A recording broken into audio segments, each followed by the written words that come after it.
So how do you save £65,000 on your divorce? Well, if you've seen the download already, I'm not going to repeat what you've already read, so that's a good place to start. But I just wanted to make this short video to add a little bit more meat onto the bones of that. It's one thing to see that there is a clear difference between using dispute resolution techniques and fighting it out in court. And one of the biggest differences, not just money, but obviously is suffering, stress, time, energy, and what it can do to your children. So it seems a pretty obvious thing to avoid an adversarial divorce. So why is it that so many people, even some divorce lawyers, end up spending a fortune on their divorce? Well, I've honed it down to 3 key reasons, and that's what I wanted to share with you in this video. So for me, the 3 key things to think about if you want to save a lot of money and a lot of misery is, number 1, you need to get the emotional stuff sorted out. Don't bottle it up and try and pretend that you're fine. If you're angry, if you're furious, you have to get it out and do something with it. It will make you ill, literally, if you hold it in your body. And one of the best people to help you to do this, of course, are counsellors. I was speaking to a counsellor a couple of years ago about how she worked and what the benefits are of using counselling when you're going through a divorce.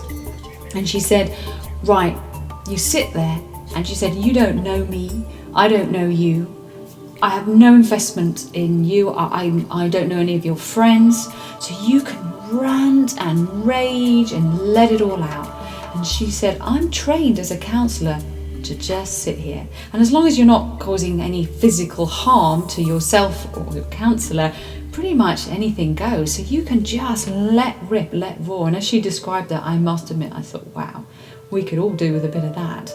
So you get rid of your anger and your pain and your suffering and dump it and let your counsellor help you to do that.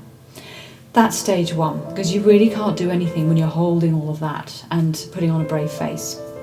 And your children and your relationship with your ex will benefit enormously if you're not carrying all that fury and misery around with you. So deal with it, okay? And counsellors and also healers can also be quite helpful in that way, and just getting it out of your body.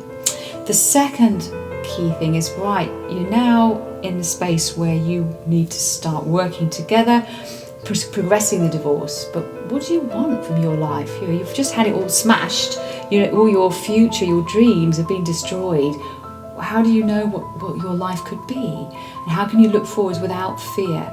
Because that sense of fear and foreboding is going to be a very, very dangerous thing to take into the mix when you're coming to discuss your divorce settlement. Because people, when they're in a fearful place, they don't behave well, they're not logical, and they don't make the best decisions. So you need to get out of that place of fear and to be excited about the possibilities that your future can bring. And the people who can help you do that are life coaches. Coaching, I cannot recommend coaching enough as a way to literally turn around your situation and to help you feel completely empowered to move forwards.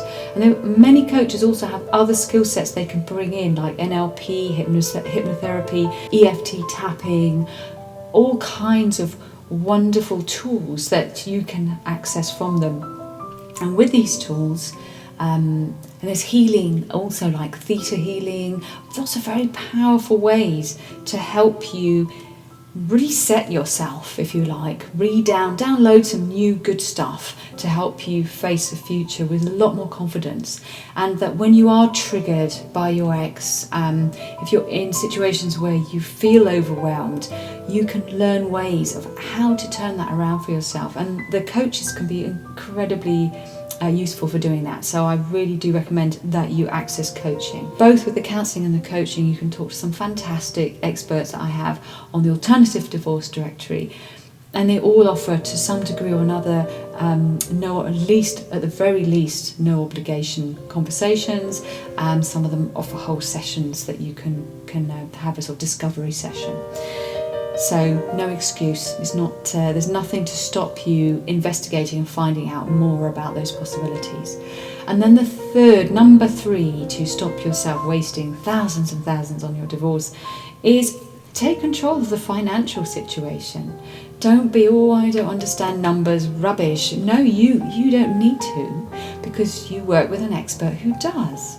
So the key people to speak to in this area are financial planners. Now, financial planners are not just people who they may be able to help you with your mortgage and your insurances, but a financial planner is specially trained to kind of look into the future.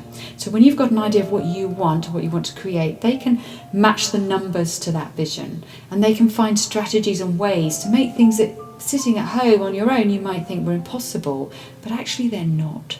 And also, which is key, by getting into those kind of positive discussions based on facts, on what is really possible with the money and the way assets are split, that your ex can also begin to feel confident that they're not going to be left with nothing either, because you want them to feel as equally confident about the future as you do if you want to come to some very healthy, amicable agreement that's going to be sustainable and that's going to work. Because you're in charge of this divorce. So if you come up looking at the numbers with the help of financial experts in a much better emotional and psychological space, there's no reason why it should become a horrible mess. I do accept that sometimes you may have an ex who's a complete narcissist, who's hell-bent on destroying you and dragging you through the courts, who may be an abuser, you might have been in an abusive relationship. That is a difficult situation, but that doesn't mean you lie down and just get trampled on. The family law system is not going to give you the level of protection that you deserve. You need to be emotionally secure. You need to have a clarity about what you want for your future. You need to know the numbers with the help of a financial planner so that you can stay solid and logical and on course, no matter what your ex is doing. The key is not to get dragged into it. And when you're in a fearful place, that's quite a hard thing to do. So even if you do get dragged into court, it becomes very evident if you're always logical, sensible, if you back up all your arguments with evidence from your financial planner and with the help of your solicitor, then, or if you're self-representing, even more important, that you've got all your ducks in a row, you're going to earn the respect of the judge, and your combative ex isn't going to look too good at all. So if you can't always do things amicably at that point, the door's always there to be open further down the line. Never ever go, he'll never do it, she'll never do it. You don't know. But when people realise just how expensive it is and how costly and how they're not really getting what they want out of it, how they can change course. So you just focus on getting yourself into the right space emotionally, psychologically and financially. Build your confidence, go forwards, and then you won't get caught up in this mess that is what leads people to spending ridiculous amounts of money that they actually don't need to spend. So that's my advice on how to save yourself at least £65,000 when you divorce.